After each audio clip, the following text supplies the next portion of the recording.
மணித்துளிகள் 13வது மூலோபதேசமான மீதமான சபையும் அதன் ஊழியமும் ஜூன் 11, 2024. ஸ்தம்பித்து நின்ற சீர்திருத்தம். அதிக உறுதியான தீர்க்க தரிசனமும் நமக்கு உண்டு.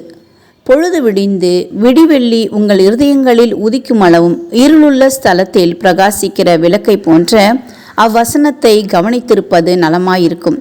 2 பேதுரு 1:19.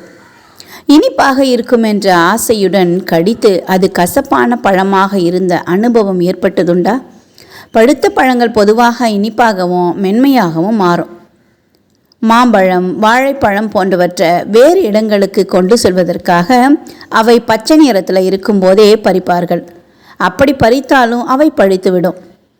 கருப்பு பெரி, செரி போன்ற பழங்களை பழுத்த பிறகுதான் பறிக்க வேண்டும்.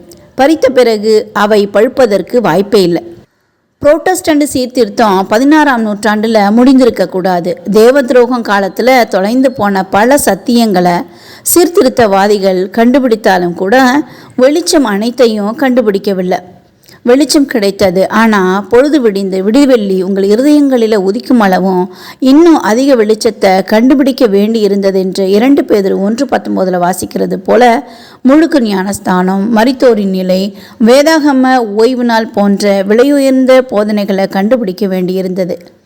வேதாகமத்தின் வார்த்தைகளை கவனிப்பதற்கு பதிலாக சீர்திருத்தவாதிகளுடைய வார்த்தைகளிலும் கருத்துகளிலும் கவனம் செலுத்தியதால் புரோட்டஸ்டண்ட் சபைகள் தங்கள் நிலையை இழந்தன.